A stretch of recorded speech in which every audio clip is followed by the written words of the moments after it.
Saddle up, partner. It's the Denver Bronco Roundup podcast, and we're talking about how the AFC West will be won. Make sure you're jumping in here. Your thoughts, your ideas, your comments as we break down the AFC West. It's all ready to get going. Let's go.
Hello, man. On just the heels, the footsteps of Around the Horn, it's kind of funny to be here with the four horsemen here on the Denver Bronco Roundup because it feels like it's an episode of Around the Horn. Welcome in, everybody, to the Denver Bronco Roundup podcast. I'm just going to go ahead and I'm going to start introducing everybody. For anybody that's new, anybody that hasn't listened in a while, I'll go ahead and introduce you to everybody. My name is Keith Brugman. I'll be one of your hosts this evening. Can't wait to get this started. We're talking about the AFC West, how it will be won, and I got great partners. I got Mr. Trevor, Rocket Man, Salzman. How are you this evening, sir? Doing well, Keith, and I can't remember the last time we had all four of us on the screen. I mean, I think, was it free agency right around there? I mean, we had it obviously with the draft and whatnot, but the point is it's been a while. Excited to be here with everybody in the posse and, of course, all three of you guys as well. So I'm glad to be here and talk Broncos. Yeah, absolutely. Glad to be here with the Rocket Man. Also, glad to be here with the judge, ready to come in, go ahead and make his decision on this AFC West. How you doing, Judge? Doing good. Ready to see where Denver ranks in this division, and I think a lot of people will be surprised. Already giving us teasers. Already. Look at him. All right. Not to be outdone, all the way over on the East Coast. You know him as the stepfather, the one, the only Mr. Kenny Kirkpatrick. How are you this evening, sir? Doing good. We're going to talk football tonight. We're not going to talk other sports, but we got our agenda tonight is how the West was won. In New Jersey, we got a theme park called Wild West City. The good guys always won in that theme park and that attraction. So stay tuned. I think the good guys are going to win when it comes to the end of our predictions. So let's have a fun show. How the West was won, everybody. How the AFC West was won or will be won. How do you want to put it, man? Like Patrick Wiltsey coming in here with 100 stars, coming in and saying, aloha, horseman, aloha. To Mr. Patrick Wiltsey. Yeah, we were just talking about living on the Big Island right before we jumped on the air. Got to get it up there. Not a sponsor, but got to get my friend's Lion Coffee in there, my friend. Best stuff on earth. Just received my shipment, little vanilla macadamia. Loving it. Over here, Keith, I got the chocolate. Oh, there you go. Patrick always takes care of all of us. Patrick, you are the best. We love you. And, congratulations on a successful golf tournament that you did for a great cause. I don't want to, just wanted to mention that. Sorry. That's all right, man. It's all right. No, Patrick, we appreciate you not only for your Lion Coffee, but knowing your Broncos, talking Broncos. We've had you on the show as well. Pearl's coming in and saying hello to Pearl. How you doing? Coming in also Ernie Mays over on the good old Facebook. Go Broncos country only. Go Bitlow Knicks for 6. Hello, Keith and Trevor and Jody and Kenny K. 13, 14 and 0, possibly and beyond. At 13 and 14, who knows what that postseason record looks like, because it looks like you're in store for one. Graham's giving us the Mile High salute. Good to see you, Mr. Graham. Jeremy Dressler coming in and saying, sup, fellas, and go Broncos. Good to see you as well. And the judge needs some more too. Some more coffee, Mr. Judge. New address may be coming. We'll be in touch. Roy Osborne, good to see you. Lion Coffee is the best, and it's good to see you, Roy. Gentlemen, on the eve of our show today, we had an announcement of a Ring of Fame, inductee that'll be coming this year for the Denver Broncos. Anybody hear the news? Raise your hand. All right, all right. I was gonna say, oh, good. Everyone's on page because we didn't talk about this before. Mr. Demaryius Thomas going to be honored into the Ring of Fame. Congratulations to Demaryius Thomas, his family. Obviously, rest in peace. And couldn't be a more I don't know. What's the word I'm looking for, gentlemen? Deserving. Thank you. Well, Thank you. More deserving inductee this year for the Denver Broncos. Anything else to add on that? I'll start with you, Kenny. Just a great Bronco. I mean, you don't have to be a Bronco fan to know Demaryius Thomas and what he meant to the Denver Broncos. And that night will be a very emotional evening for everybody in Bronco country. Agreed. Judge, anything else? No, I agree. Probably go down as best Broncos receiver of all time, if top 2 at least. Right now, doesn't look like anybody's bumping him. Mr. Trevor Salzman, anything else to add? Just a great honor, I think, for DT, and just to continue to honor him even after he's passed. I think it's been 3 years now since he's passed away, and forever 88. Like Roy just put that in the comments right there. It's an honor to watch him and also watch DT get drafted. I remember when Josh McDaniels ended up taking one of the best things Josh McDaniels did when he was with the Broncos was take Demaryius Thomas and just forever 88, and just it's such an honor to be able to have watched him play, and just a total pro on and off the field. 100%.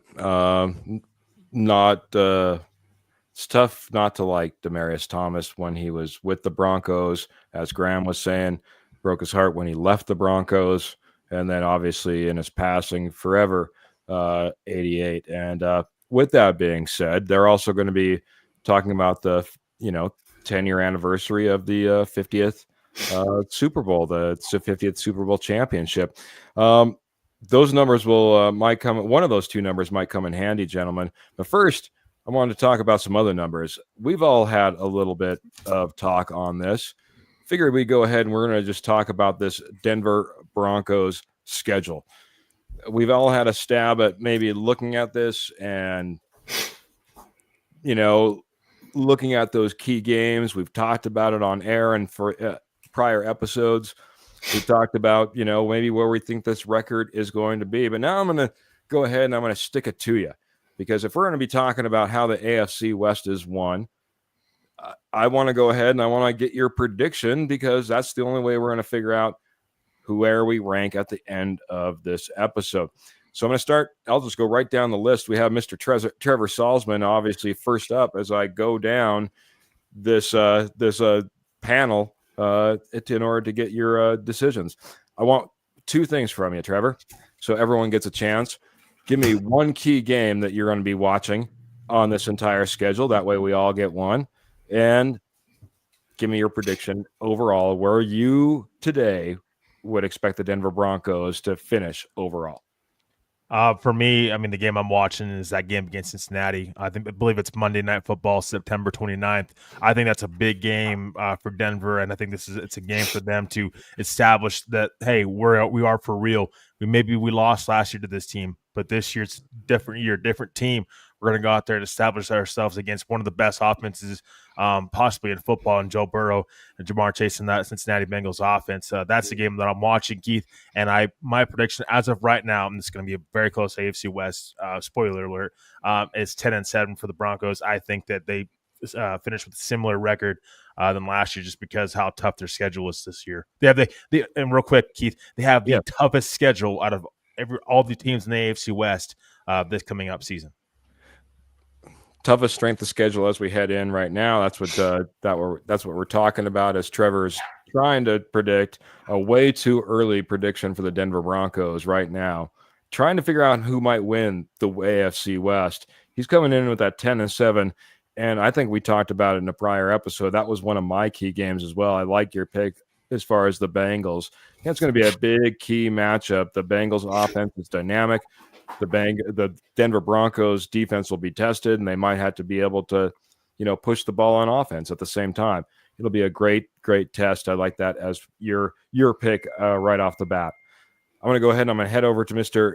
Jody, the Judge Moncrief, get his idea on what he thinks this record will be, and also one of the games he's looking out for on this overall schedule. For me, it's the first Chiefs game.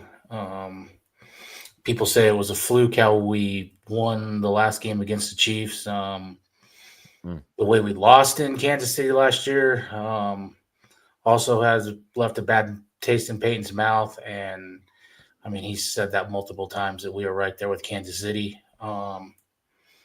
And right now I have 13-4 as the record. 13-4. Jody coming in strong like one Mr. Ernie Mays. I apologize, Mr. Kenny Kirkpatrick. You're going to get covered up here for a second. Ernie Mays coming in saying all 17 games are important, 13-4-0. That's his prediction. 13-4. Strong year for the Denver Broncos. And let's face it, any game against the Chiefs, especially after the run they've had after multiple years, locking in that AFC West championship, every single, Chiefs game is going to be important until further notice. Got to get down to the stepfather, though, and I want to get your thoughts on this.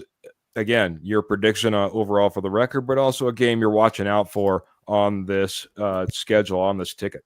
Yeah, good picks by Trevor and Jody. If the West is going to be won, the Broncos are going to have a 12-5 record. And a game that they need to win. Don't fall into the trap. You got an early gauntlet, Chargers, Bengals, and Eagles. Be careful about that Jets game. That Jets game in London is going to be tougher than anybody thinks. It's not going to be easy. You can win that game, then you can start talking about maybe we could win the West. So that's mine I'm looking out for. After that 3-game gauntlet, short week after the Eagles, you don't want to have a letdown. I like it, Kenny. I like it, man. Every game is going to be important. Don't overlook something as simple as the Jets because you think they're going to be a team that's going to be easy. It's London. You need to make sure that you lock that one in, especially if you end up struggling versus A, the Chargers, B, the Bengals, C, the Eagles. That's kind of a murderous row right there. Don't make the Jets make it 4 in a row. I like that one as well. My thoughts. I'll go a different direction because I'll be honest, when you go for sometimes your number one selection has been taken and sometimes your number 2. But that's being said, I'm just going to knock it off with number 1, the first game of the season. Kind of like Kenny was just talking about, don't underestimate your opponent. You don't underestimate the Tennessee Titans. I know that they've got Cam Ward and there's that, that's the biggest hope that they have right now. But otherwise, a lot of people are predicting them to have a very, very tough season. Don't overlook the Titans. Don't start off 0-1. The Denver Broncos sometimes have trouble right out the gate locking up a win in week 1. Don't make it happen this year. You need to make sure you get that one locked up. So I'm going to go ahead and drop this slide down. I see Kenny's giving some thank yous. It looks like we're getting some love over on the good old Facebook as well, Kenny. Yeah, let's say hello and everybody's friend Michael Ronquillo sending 1,000 stars. Good evening, Keith, Kenny, Trevor, and Jody, and Bo Broncos. Go Bo Broncos. Orange and Everybody's blue friend heart. Michael Ronquillo. We're going to give you a mile high salute as always, my friend. Yeah, well, he's given us one, man. Orange and blue hearts and mile high salute. And yeah, man, blowing me away, man. 1,000 stars. Michael, your generosity is only matched by your Broncos knowledge, man. I appreciate you so much coming in here and sharing your knowledge and certainly giving us a little bit of love. Trevor, we're getting a little bit of love here. Jeremy's coming in with a 10-7. And I was trying to. I knew there was one more. Roy's coming in 11-6. Thanks, Roy, coming over on Facebook, giving your thoughts on what the Denver Broncos season will look like. Ernie Mays, who I already posted, was the 13-4. You know what? Just to be a little bit different, I always like this. I don't know if I did this last year. My way too early prediction will be 12-4-1. Been a while since we've had it, and I love that the way that mixes things up come the end of the year. I could definitely see a tie, especially when it comes to our AFC West opponents and trying to string it out to the very end, and time just expiring.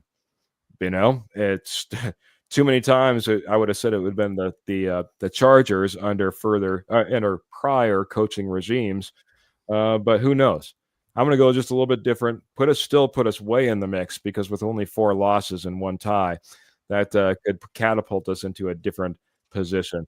Paul's coming in with a 13-4. Thank you, Paul, coming over on YouTube, and Pearl coming in with a 11-6 season.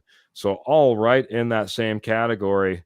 Paul's coming in with the same idea that Jody had. 13-4 season. Sorry. I have the Broncos with 11 wins and 6 losses in the 2025 NFL season, says Mr. Michael Ronquillo. So right in the mix.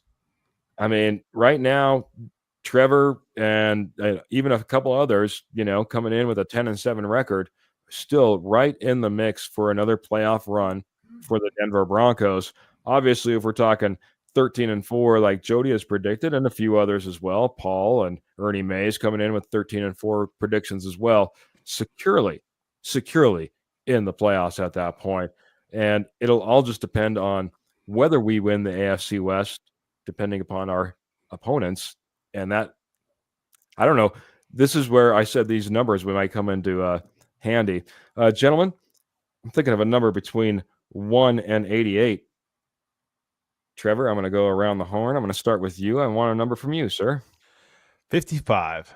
55 from Trevor. Mr. Jody Moncrief. Oh, got to get a mic on for me, sir. 7. All right. And Mr. Kenny Kirkpatrick, make it easy on me. I'll make it easy. I'll go double 7. 77. 77. All right. Let me do some math here just to make sure that I have it right. And because you guys almost are on either side of it. Oh, no. It's easy. Who had number 55? I did. Mr. Trevor Salzman.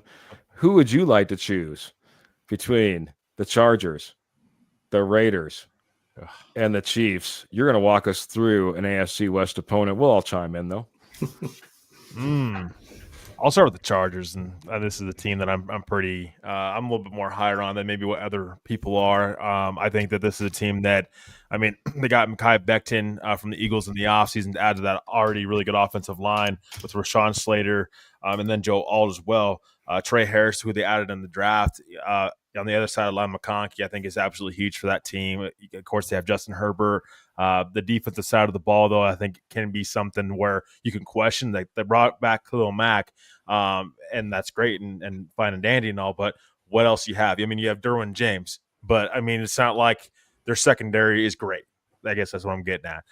So I think the Chargers defense is a little bit of a question mark for me, but their offense is going to be very, very tough to beat. That offensive line, I think, has a chance to be one of the best offensive line in football. With how they're constructed, they brought in Najee Harris in free agency and drafted Omarion Hampton in the first round. I mean, this is a team that's clearly invested into running the football. That's what Harbaugh does. I mean, he runs the football, and we'll see how their defense pans out, but this is a team that, if you're the Broncos, and this is why I'm saying AFC West is going to be closer, in my opinion, is because this is a Chargers team that was a playoff team last year. Who's to say they can't be again? I mean, you're going to argue that maybe Joey Bosa was their biggest loss this year. Joey Bosa wasn't really on the field much.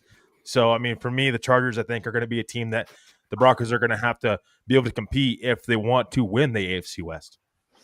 Very good. This is the next thing I want from you. Pick out, a handful, 2 to 4 key games give me your prediction on the record. Then I'm going to turn it over to the rest of the panel, give their ideas as well. I'm going to go. Well, first and foremost, I'm going to go division. I mean, I think it's going to be the Chiefs. I think if the Chargers want to be able to establish themselves in the AFC West, you got to, dethrone the kings of the AFC West from last year and the previous years. That's the Kansas City Chiefs, game one. And then I'm going to go another game. I'm going to go Eagles. I think that's another team that, hey, I think they're still a Super Bowl caliber roster. I think you're going to have to be able to beat them as well and kind of re-show yourself like, hey, we're actually true contenders. We're not just like pretenders, and we're not just winning games against teams that maybe we should be beating. We're actually beating stiffer competition. So I think the Eagles are that other game. And for me, record-wise, I have the Chargers 12-5. Or excuse me, 11-6 this year, just a game up from the Broncos. But again, give or take, this is how tough the AFC West is. Depending on what game they play and how they play in these close games, they could drop down or maybe even win the AFC West this year. I think it's that close. One question I would have for you then, last game of the season, is that when the Denver Broncos get closer to the Chargers, or is that when the Chargers take the lead? Yeah, that's a good question. I think it's a chance for the Broncos to get closer because the Chargers could be, I don't know, if maybe they might be setting their starters by then. I mean, I think that one thing Harbaugh likes to do is compete, of course, but I think you got to be smart before you get into the playoffs and not wear your players out. So if you're going to, depends on where you're at in the standings, we could see maybe even both teams sit starters at this point in time, but, you could definitely, I think, see that in Denver, and it's just something that, give or take, each and every year, they don't always play their starters anyways that last game. Very good. Trevor coming in with an 11-6. I'll pop that graphic up again just really quick, but I wanted to just pop into a few more comments.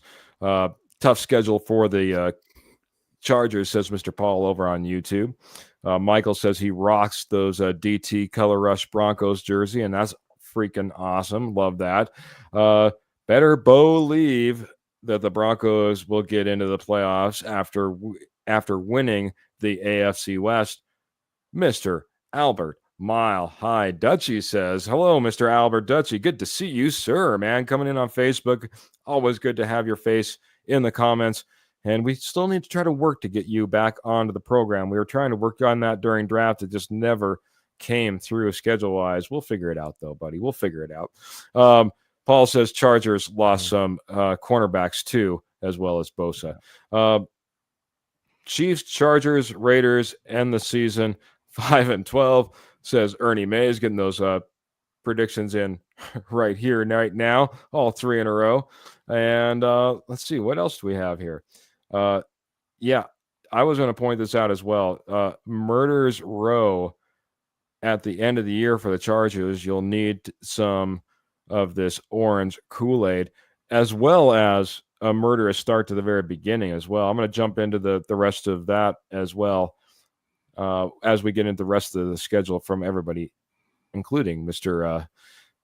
Stepfather Kenny Kirkpatrick and the judge. Marion Hampton is on the Chargers. I didn't want him here with the Broncos, but that will be an interesting test all the way across. Keith, one before we move on, by the way, yes, so I'm getting the strength of the schedules, so I have them ranked. It's according to Sharp Football Analysis. The Chargers have the 15th toughest schedule in the National Football League, and that is just one spot behind the Denver Broncos, who have the 14th toughest schedule in the NFL. Yeah, when you have a lot of the same opponents, I think that we should all be fairly in the mix. You're going to have a few different ones. Jody, I got to get the judge's thoughts on this Chargers schedule. Any games that point out to, you want to point out as well, whether it was one that Trevor pointed out, but we need a prediction so that we can start wrapping up some of this AFC West.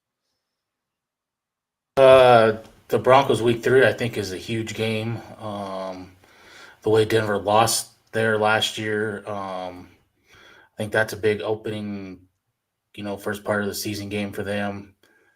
And then later in the season, I think the Texans embarrassed them in the playoffs, and they embarrassed Justin Herbert with 4 or 5 interceptions. They did not look good in that game. They got really embarrassed. And like someone said, that's a murderer's row: Eagles, Chiefs, Cowboys, Texans, Broncos to end the season. But right now I have them 10-7, and I will agree with whoever said they are glad we did not get Amari and Hampton. I'm glad he's not a part of this team, and I think the Chargers will regret that pick. Man, throwing some shade already on Amari and Hampton and the Chargers. But what is your prediction for this team? 10-7, sorry. No worries. 10-7 for Mr. Jody Moncrief, the judge himself. The judge never forgets. He remembers how the Chargers were embarrassed via the Texans. He pointed that out as one of the big games that he's going to be watching out for. Mr. Kenny Kirkpatrick, get your thoughts here on the Chargers, their season, what their record looks like, and any particular game that you're looking at. I think their schedule's a little tougher than people think.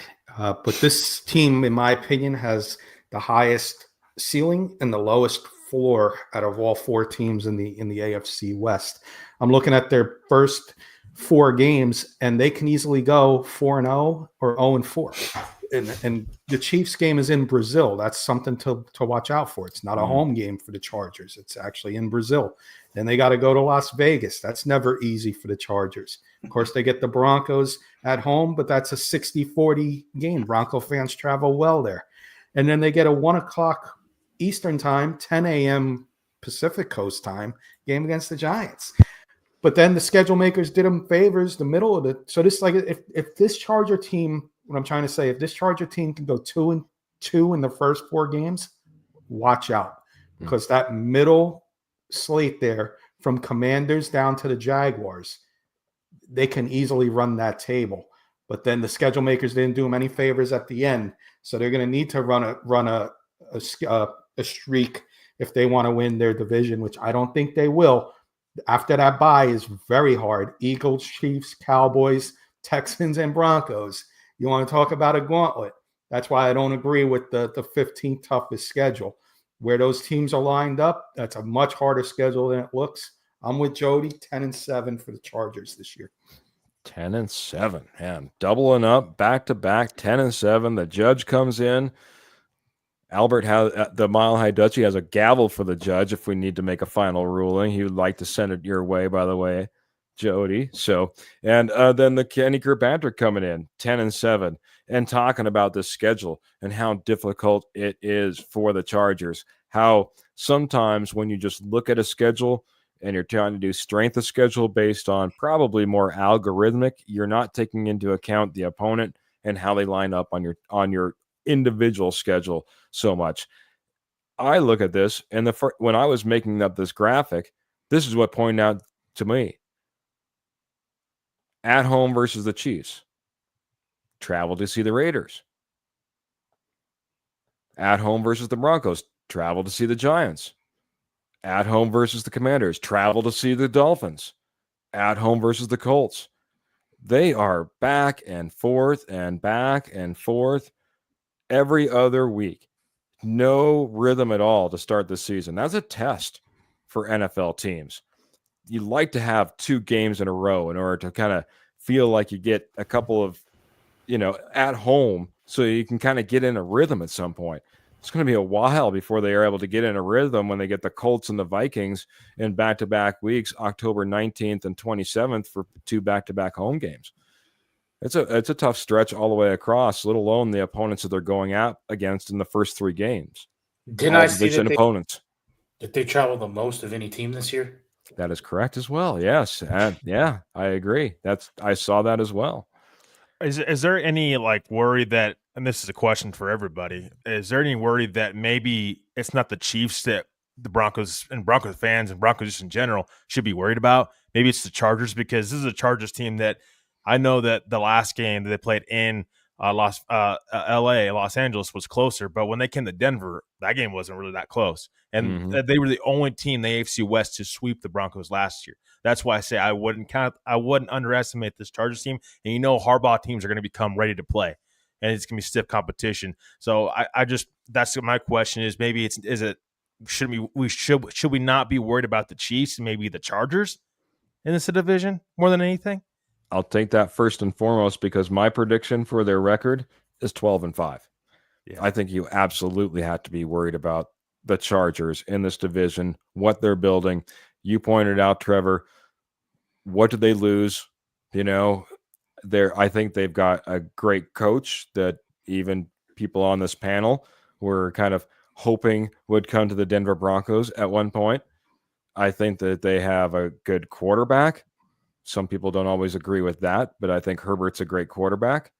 And I think that you're starting to see all the pieces and parts starting to come together. At some point, the rain is going to end. And I think the Chargers are going to make a stiff run this year. I'm going 12-5. So, yes, I do think the Denver Broncos have to be worried. I'll go ahead and I'll pass it off to Jody and then the Kenny Kirkpatrick on the same thought. I'm not overlooking LA, but two things in both of their games. One, when LA beat them in Denver, Bo Nix was still on the one read and run, and he wasn't settled in the pocket. And so that's one thing that happened in the second game. He was settled there. The second game, and I think Sean Payton knows that it has to happen this year, they've got to run the football. He is, in my opinion, one of the reasons they lost that game, not committing to the run. I mean, they were running it all over San Diego, all over LA, and then just went away from it. I think I've said this before. I think he had ulterior motives to try to stick it to people to show what Bo Nix can do, and that's done and over with. He made his point, and now I think it's time to get balanced and run the football, and that's two things that I think will change both of those outcomes big time. Mr. Kenny Kirkpatrick, your thoughts as we kind of rolled through some of those thoughts and predictions. Thanks to everybody who's been chiming in. Should the Denver Broncos be worried about the Chargers? If they beat the Chiefs in Brazil, yes. If they lose, no. And that's, everybody says week one, but football's a game of momentum. The Chiefs have had the Chargers numbers for many years. If the Chiefs go and beat them and Chargers lose heartbreaking fashion week one, that's going to linger. And you can look at it like a 1-3 start for the Chargers, and the Raiders or the Giants beat the Chargers as well. And they get their one win from one of those two teams. But if they beat the Chiefs, yes, you do have to be worried because they played out in Brazil, national TV. They beat the Super Bowl runner-up. They beat the AFC West champs. And they might be a force to be reckoned with. But we'll see week one. I'm not as high on the Chargers this year as Keith and Trevor are. I just don't like their gauntlets that they have. They have a nice middle of the season schedule, but that schedule after the bye, December Kansas City, January Denver. Good luck, LA. Good luck in playing in those weather games. So that's just two of them. Then you got the Cowboys and Texans in there as well on the road. That's tough. That's not easy. And I will agree with Trevor. I do not like the moves they've made on defense. Yeah. I think their defense has regressed. And you watch Denver's get massively better. And I think that's, if healthy, I think that's something that people might overlook. Yeah, it'll be interesting. Obviously, we looked at that Chargers schedule, the first three games going up against AFC West division opponents. That's very telling. If they go on a 3-game tear, if they go 0-3 in those games, that's going to certainly paint a picture from there going forward, whether they feel like they're going to be on a coast mode or on a roll, and just with a ton of steam, or whether they, feel like, man, we got a big old hole we got to dig out of now. We've already got 3 division losses. I mean, on the ends of the spectrum, the Chargers' first 3 games, again, could be epic in either proportion. Epic in every proportion, though, is our fantastic sponsor, Morgan Trinkets. Morgan Trinkets has been your headquarters for Southwest Jewelry, Southwest Pottery, Estate Gold at wholesale prices for over 34 years. Once a nationwide company, now they're just rocking in your back door. Northern Colorado, Southern Wyoming, they're doing shows left, right. Otherwise, check them out. They're doing gem shows. They're checking out all the fairgrounds. They're doing shows every single weekend, it seems, especially as we go into the heart of summer. But that's not the only way.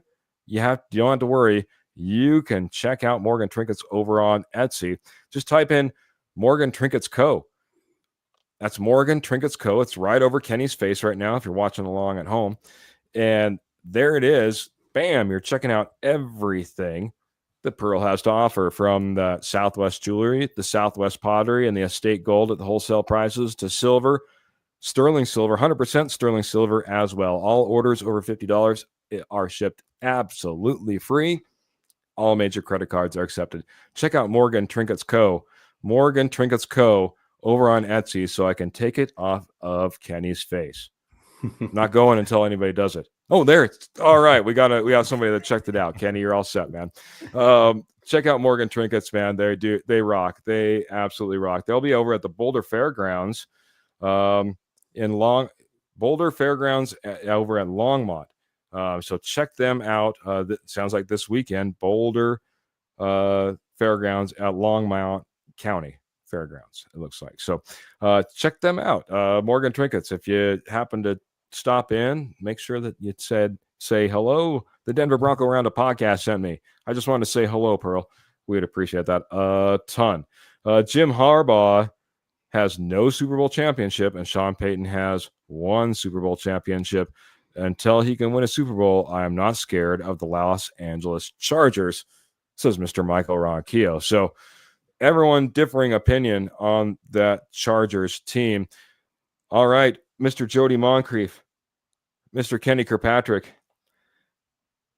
it's down to you two. We need to get to the next AFC West opponent. Jody, I'm thinking of a number between 1 and Super Bowl 50. What's your guess on a number, Mr. Jody Moncrief? 10. All right, and Mr. Kenny Kirkpatrick? I'll go 21. On the nose, Mr. Kenny Kirkpatrick. Which AFC West division opponent do you want to talk about next? You get to talk about them. Let's do an E. Let's save the Chiefs for the finale and keep our posse wondering if how the West is gonna be won. So unless there's a Raider fan trolling in the chat, I don't think anybody's gonna have the Raiders winning the division, so we can get this one done pretty quick. But the Raiders, they go and hire Pete Carroll in the offseason. He comes in and he brings they go and make a deal for Geno Smith to be their quarterback. So he gets his quarterback to run the offense. Of course, Brock Bowers, second year, amazing tight end, something to worry about over there. And what did they do in the draft? They get Ashton Janty and wide receiver help Jack Besh over from TCU. Defensive side of the ball, you still got Max Crosby. Looking at their schedule, again, we'll do this one quick because we're going to want to spend a little more time on the Chiefs. A nice favorable schedule for them where they can get off to a hot start and maybe be a surprising team in the NFL. But then it gets a little harder later on. I got the Raiders respectfully having a respectful season, 8-9, guys. And like I said, we'll get this one done quick so we can do the Chiefs, which we definitely want to spend more time on. Hey, we have enough time. We got about 20 minutes left in the episode. We might do a little bit of a hurry up as well. But I do want to at least get one big key game that you're going to be looking at in this Raiders schedule before we move on to the next horseman.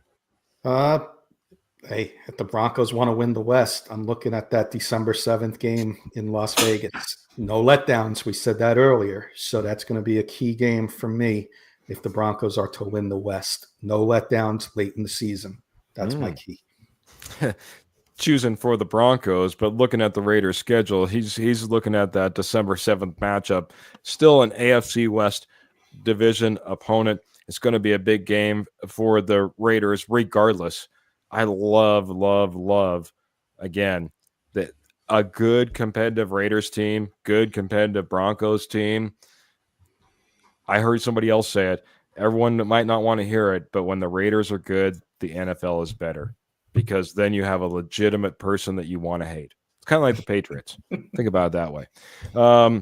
All right. So far, he's got the short end of the straw. So I'm going to go ahead and I'll go to Jody the Judge Moncrief and let him look at this Raiders schedule, pick out a game or two that he's looking at, and give us a prediction. For me, it's the opening week, the Patriots. You got Drake May coming in, second year, new head coach there. Both teams have new head coaches. By all grades, the Patriots had one of the best drafts. So we'll find out where do these teams sit. I think that both teams think that they should win that game, and I think that can start your season good or bad. Very good. And a prediction on the Raiders in their overall schedule record would be? 7-10. Not what Pete Carroll wanted. Especially, he doesn't have a whole lot of time to get this thing turned around. So the Raiders will have a rough year, according to the judge. 7-10, rocking what looks like is going to be at the bottom of the AFC West, would be in my opinion. And yeah, I think you're absolutely right. I think the Patriots, Drake May, they're turning a page. They got a new head coach. I think the Patriots are going to be probably one of the dark horses in the AFC to watch out for. So yeah, week one, you got to be watching out from the very get. Good call on that one. Mr. Trevor Salzman, get your thoughts on the Raiders. I think Kenny and Jody nailed it there. I think this is a team that's obviously better than they were last year. I think we can say that. We'll see how the season pans out, but I think right now on paper, this is certainly a better team than we were a year ago. Pete Carroll, also, I think I did a little bit of research, and he's never won less than 6 games, or he's only won 6 games one time throughout his whole NFL coaching career, and that was in '94 with the New York Jets. So every other time, I mean, the four, this is team's got to, the four is definitely raised.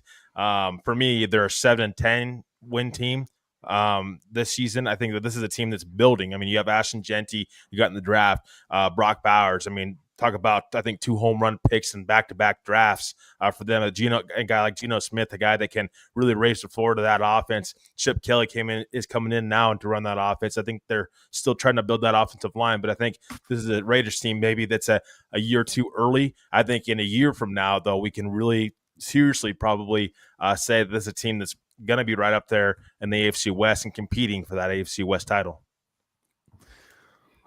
Well, there you go. I think you're right, man. I think this is a team that's building. I think this is a team that it's going to be interesting to watch how quickly they're able to start turning the pages and start heading in the right direction and start racking up wins. It's going to be tough for the Raiders, but I don't think it's going to be impossible for the Raiders.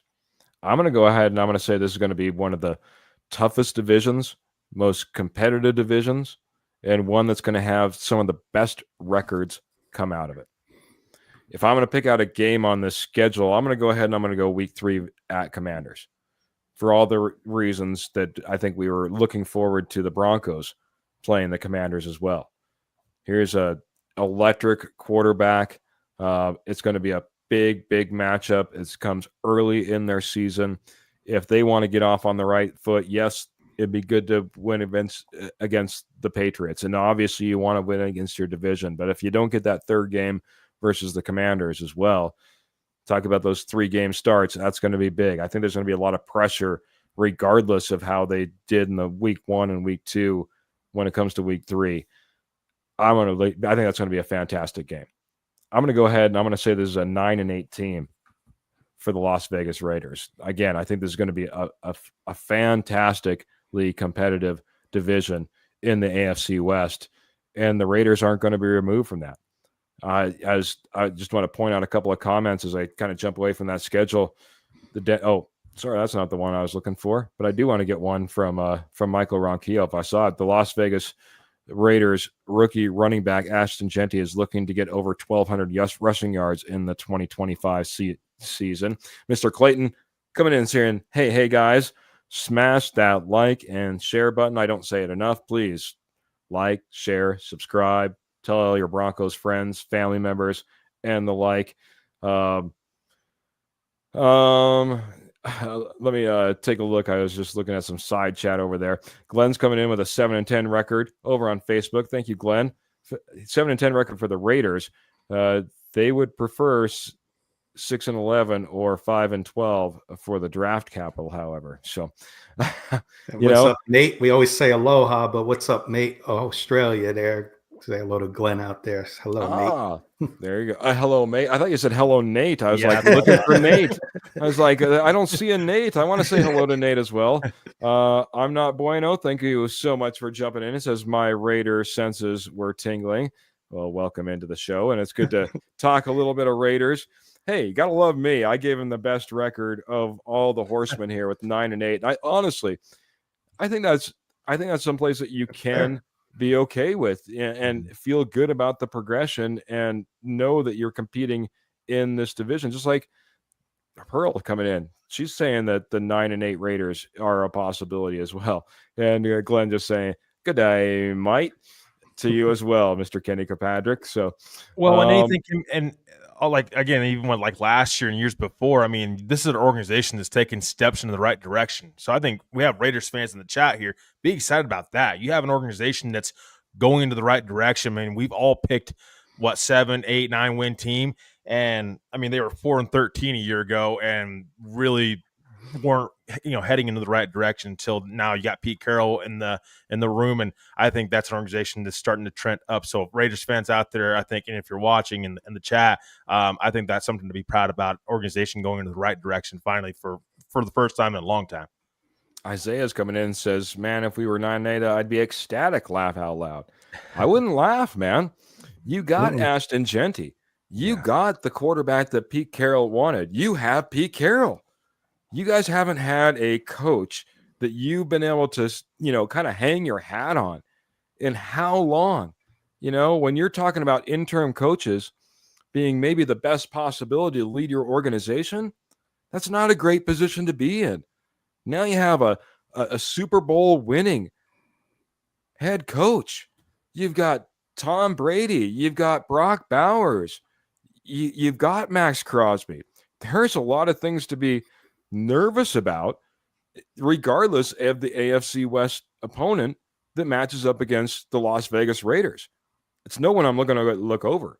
I'm not walking into any Raiders game from here on out until proven otherwise, feeling like this one's in the tank. And that's different than I felt in years past. Yep. All right. Jody Moncrief. I have a quick question. Well, I was just about ready to turn it over to you, so let's start off with a quick question. Well, what do you see from Brock Bowers in here? Do you see the same regression, better? What do you see? I'll start off with Mr. Kenny Kirkpatrick, Trevor, and then myself. Kenny, go ahead. Oh, I clearly see the same. It could even be better, but he's got new coaches over there, so it might be a couple of weeks. You might say, oh, regression, and then bang, here comes Brock Bowers, 3 to 4 100-yard plus games in a row, and he's back to being maybe the best in 2025 all around. Mr. Trevor Salzman, your assessment on Brock Bowers. I think his numbers will go down a little bit because I think you have a guy in Pete Carroll who loves to run the football, and he's going to use Ashton Genty a lot in this offense. I mean, we talked about Ashton Genty and how high we were all on Ashton Genty, and you're able to add Jack Beck. You're able to add multiple playmakers to this offense. And last year, I mean, you had Jacoby Myers, and really that was about it. And then Brock Bowers, of course. So I think his numbers will go down a little bit, but I still think, I mean, he's a very, very much so elite tight end and elite playmaker still in the NFL. And just to kind of wrap it up, when I think you look at statistics like yards per reception, yards per catch, yards, after the catch, none of those numbers will dip. But I'm right in agreement with Trevor. You don't add Ashton Genty and then continue to see the overall production as far as yards and touchdowns, I think, and Brock Bowers. But by no means do I think you see a drop in production in those average type of statistics. If anything, you might see an increase. Mm-hmm. Jody, you get the Chiefs. Luck of the draw. I'm sorry, buddy. Let's kick us off, man. I want your thoughts on this Chiefs schedule. Again, maybe a game or two that you're looking at that are key for the Kansas City Chiefs and what they want to do in 2025. And then, of course, you get the first prediction. Game one against the Chargers, I think you lose that game and the Chargers go in there and win, they set the tone for this division's wide open. So I think that's a huge game, week 1. Any others? Denver, I think that Denver game, the Chiefs, I think, want to show that was a fluke the last week of the season, that it was a fluke that they had to win by a blocked field goal. And Denver has other things. I think Sean Payton is kind of, without exactly saying it, said that they're right there with the Chiefs, if not better. So I think those 2 games right there for me. Very good. Couple of big games from the judge, and really now it's time for ruling from the judge. Really, where did the Chiefs come in right now? Just to kind of run through, I'll go bottom up. You have the Raiders at 7-10. You have the Chargers at 10-7. You have our Denver Broncos at 13-4. Where do the Chiefs fall in? I have them at 10-7 as well. 10-7. Tie with the Chargers. The tiebreaker goes to. No, I'll give it to the Chiefs right now. Okay, very good. Just wanted to get your thoughts on that. And I think you pointed out one of my favorite games on this schedule, so I'm going to talk about it as well. It's that Broncos one. It's right after the bye. We talked about it in a prior episode. The Broncos have a bye at the exact same time, if I remember correctly. So we come out of that bye. They come out of the bye. We end up playing each other. I think that's going to be a big, big matchup. It looks like Trevor might be checking that and making sure that I'm not a big, big liar, pants on fire.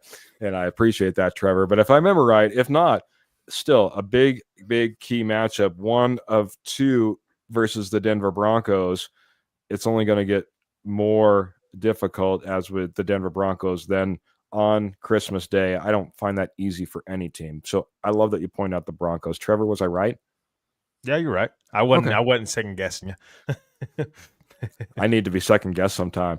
All right, man. Well, since I got you on the mic, I'll go ahead and I'll turn it over to you. A 10-7 record from the Chiefs, from the judge himself, our horseman.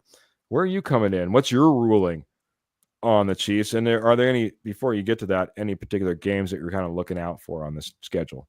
Yeah, I mean, I think that anytime you lose in the Super Bowl, I think you want to be able to beat the team that beat you in the Super Bowl. So the Eagles, second game of the season, I think you want to be able to establish yourself. New season, new team. Go out there and beat the team that beat you in the Super Bowl and took a Super Bowl championship away from you. I think you want to be able to beat the Eagles first and foremost, and then I'll go down the division. I'll go to the Broncos. I mean, I think you have to be able to win games in the division. I think if you're the Chiefs, Chargers, Raiders, Broncos, you got to be able to win games in the division if you want to be on the top of AFC West at the end of the season. So I think Broncos right there. I mean, and the Broncos aren't going to be a team that is just going to lay down. I mean, I don't care if it's Christmas or not. I mean, so you got to be able to be competitive. And this is a Chiefs team that the Broncos have been very competitive with this past season. I mean, they almost beat them. They almost swept the Chiefs. You could have very easily said that last season. So a very beatable Chiefs team. But those are a couple games that I'm watching. Also, Baltimore is there too, because that's a playoff team, and the Chiefs in Baltimore, over the last several years has been a game to definitely watch. All right, man. And did you give me your prediction? Did I miss that? I was paying attention to a couple things. 12-5. I think Chiefs finished 12-5. And the reason I say that as well is I've heard their schedules, and I can believe it, is the easiest in the AFC West. And I don't know what the schedules makers were really thinking here. 27th. This is according to Sharp Football Analysis. 27th hardest schedule in the NFL. I think the schedule makers did the Chiefs a little bit more of a favor. Again, we'll see. We got to see, how the games kind of play out. But I think that this Chiefs team, kind of the same team this past season. Their offensive line is something though that is still weakness in my opinion. AFC West champions, Kansas City Chiefs, according to Trevor Salzman. It's just something that's just so tough to hear about that. Not that I don't think it's a possibility, Trevor. You've made your case. You talked about the easiest schedule. You talked about this team. and the competitors that they are, and the coach that they have, and the quarterback that they have, and it just seems like, why doubt them sometimes? Trevor's not doubting them. He's got him at a 12-5. Looks like they win the AFC West, according to Trevor. But I got to get to Kenny Kirkpatrick, the stepfather. What are your thoughts on this Chiefs? First, any games that poke out to you? Yeah, the whole second half, like Trevor alluded to, like you get 3 out of the 4 AFC South, which is one of the weaker divisions in the second half. That's a little ridiculous, like Trevor alluded to. But Trevor and I are on the same page here. 12-5 for the stepfather, but that's a tie with the Broncos. So there's 2 games that I'm looking as a Chiefs fan and as a Bronco fan, and that's the Chargers on December 14th and Broncos on Christmas night. If you're a Chiefs fan, if you're the Chiefs, you have to win those 2 games. One of those 2 teams beat the Chiefs, and guess what? I have the Broncos beating the Chiefs on Christmas night. The Christmas miracle is going to happen. Finish tied. The Broncos have the better heads-up record in the division, and the Broncos win the AFC West, everybody. Wow. There you go, man. There you go. I like the way that Kenny rolls that out, man. Gives us, yes, the 12-5, same, overall record that Trevor gave us. But of course, that's where Kenny had him as too. Kenny had the Denver Broncos at 12-5. Kenny gets us top of the AFC West with a Christmas miracle. A Christmas miracle, Kenny. It's I believe in miracles, and what a Christmas present that would be for the Denver Broncos to wrap it up in that type of fashion. Just taking it to the Chiefs and eking out the AFC West. I'm going to give you my final thoughts on this. We wrap up the AFC West. My game that I'm looking at, if I'm really circling one, I mean, if I wanted to show up and I wanted to watch a good game, at some point, the Bills need to continue to progress and get past the Chiefs. We got the Jets. We saw the Dolphins and we saw the Patriots on other schedules. But right here, the Bills and the Kansas City Chiefs, that's going to be a big matchup. It's at the end of a long run, right before they head into their bye week. It's going to be a big, big key matchup for the Kansas City Chiefs if they want to do what they want to do, whether it be in the AFC West or the AFC in general. They don't want to lose to the Bills. That could be a home field advantage if, like Trevor's saying, the Kansas City Chiefs are come out on top and win the AFC West.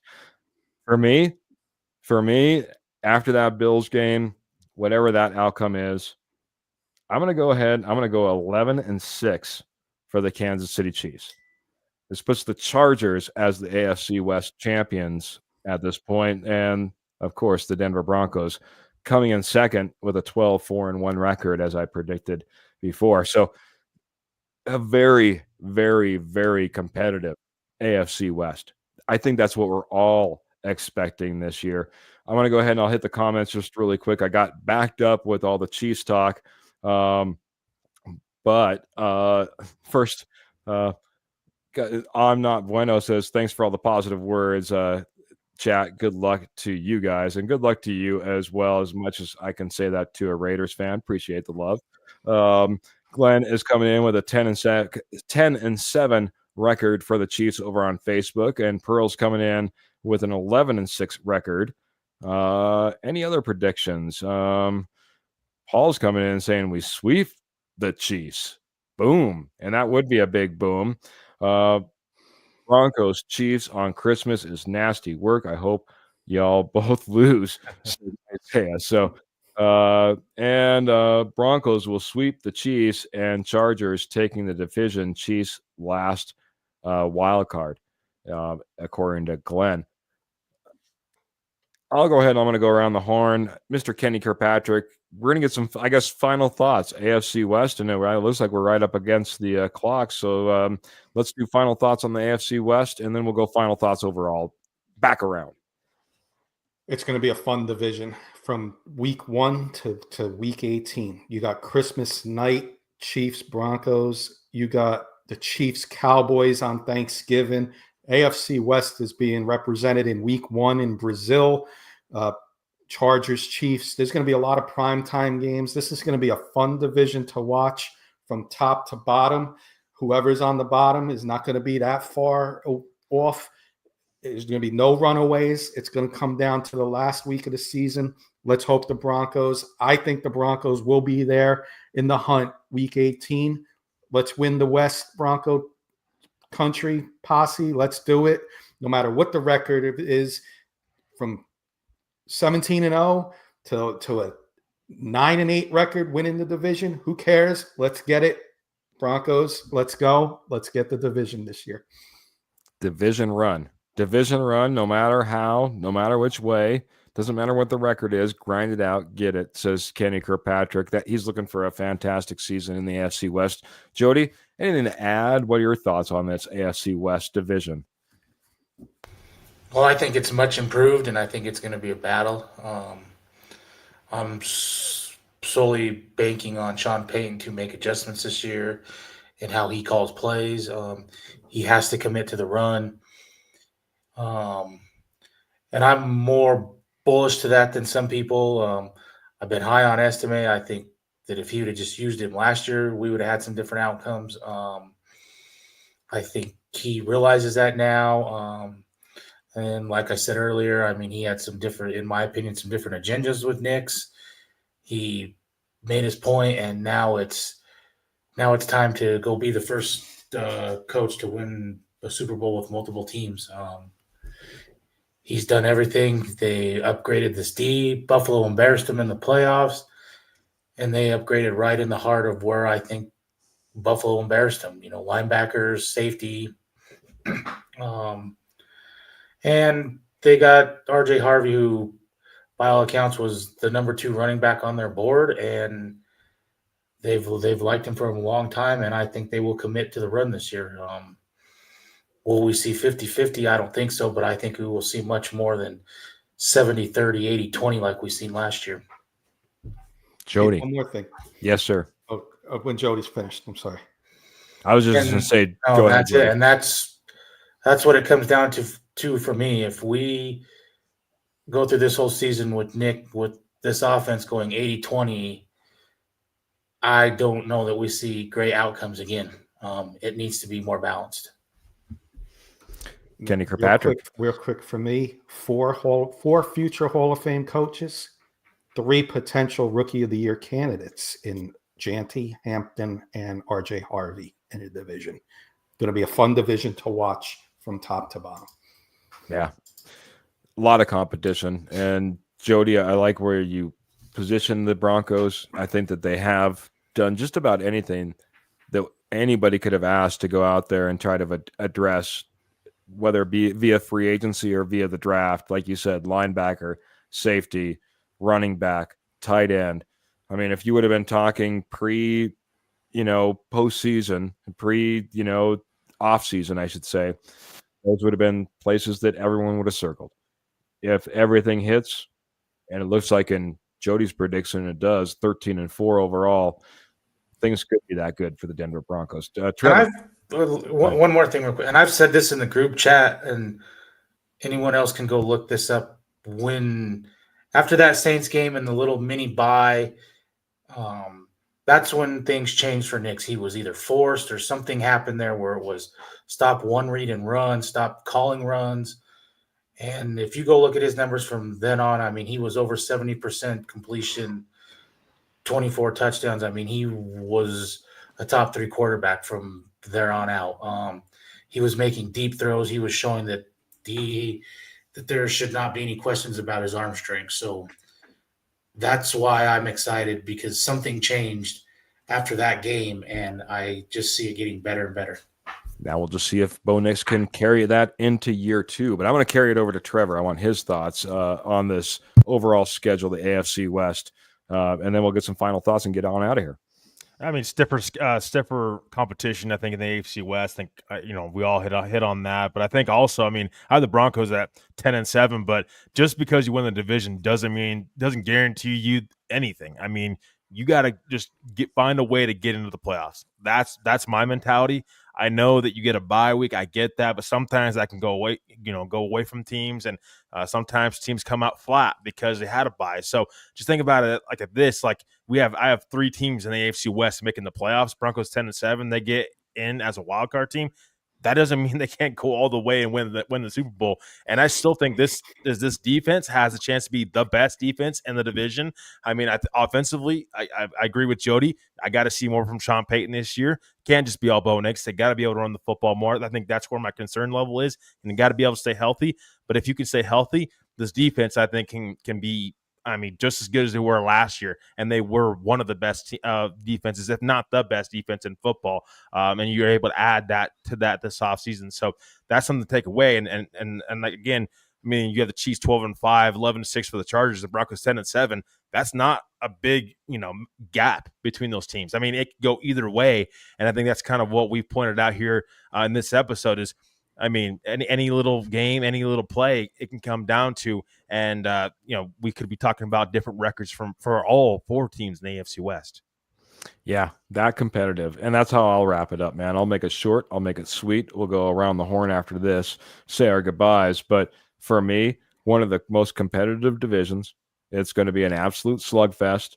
I think, as you pointed out, Trevor, whoever makes it in from the AFC West, 1 team, 2 teams, 3 teams, I can't imagine any more than that. 3 teams make it in from the AFC West. Everyone's put on notice, regardless of the team that gets in. I think that's how good these teams are going to be. It's going to be an absolute murderous row for any team that goes up against us, one right after the other. I think it's going to be a fantastic, fantastic season to watch AFC West football. I can't wait to get it started because I think the Denver Broncos have a little something special, and hopefully they can pull it out. I only gave them that 12-4. I didn't give them that division overall. But that being said, they're that close, like you said, Trevor. That close. Kenny, final goodbyes. Let's get on out of here. Great show, everybody. Good to have the 4 horsemen on screen all together again. It's always great when the 4 of us are on. Michael just broke my heart before we go off, but hey, it's not over till it's over. We'll see what happens there. 3-1, Pacers just beat the Knicks. That's okay. We'll see what happens on Wednesday, but great show, guys. Trevor and Keith will be back Friday doing their thing. Be sure to check them out. Another great podcast, guys. Thank you again. Thank you. Thank you, Mr. Kenny Kirkpatrick, the stepfather, always coming in. Great knowledge, great thoughts, and appreciate every episode I get to do with Mr. Kenny Kirkpatrick. Stumble over my list. Jody, can you make it short? I'm just kidding. Let's get a goodbye from you, Sir. I'm just excited for this season to start. I hate this time of the year for sports. And he's watching really Knicks basketball. We're really excited to see where Sean Payton takes this team, after making the playoffs for the first time in 10 years. So really excited. Build the momentum off of what we had last year. Unfortunately, not a whole lot of momentum if you're a Colorado fan right now, because the Rockies are the only game in town and there's no momentum there. Well, no positive momentum. Trevor, positively spinning it over to you. What do you got before we get out of here? No, I mean, I'm just going to echo what these guys said. Great podcast, great episode, and great discussion just in general. I'm just ready for OTAs to get started, though, and training camp. I mean, that's just right around the corner. It's going to be here before we know it, and I can't wait to talk all that. And contract extensions, maybe? Question mark down the line? Yeah, I think there's a few coming. Keith, Trevor's asking for a contract extension. Your thoughts? Oh. We're going to wait until midseason and see exactly how he's doing so far. No, go ahead. Trevor, go ahead. We're going to pull a Nick Benito, huh? Okay. Maybe. There you go. No, fun episode, and just can't wait to be back Friday talking Broncos once again. Thank you, everybody in the POSSE for watching live and after the fact. We truly appreciate you all. And it was fun to be back with everybody everybody on the screen. Again, like Kenny said, all 4 of us on the screen. It's simply the best, and I enjoy it so much. Yeah, absolutely, man. 4 horsemen. We don't get to rock all that often, but really the stars of the show, the posse. The posse. Appreciate you all so much coming in here, rocking with us. All your thoughts, all your predictions. Honestly, the best, just fans a podcast could ever want, could ever need, could ever attain, if there is such a thing. And we love that we're here for you, rain or shine, trying to rock out every podcast as scheduled, making sure that you're here talking about Broncos and talking about what you love, because we love talking about it too. Love talking about maybe the Broncos getting an AFC West championship. We'll see if that's a possibility. I think we all highlighted, if not getting it, the possibility of being in contention. We'll be talking about how they get there, like you said, Trevor, OTAs, the rest of offseason, training camp. We're going to be here for all of it, but we do got to get out of here. We get out of here one way only. Make sure, please, keep your boots in the stirrups, your guns in the holsters, and of course, the Denver Broncos in your heart. Until next time, we're going to get out of here. Mile high salute. We'll see you Friday, everyone. Good night.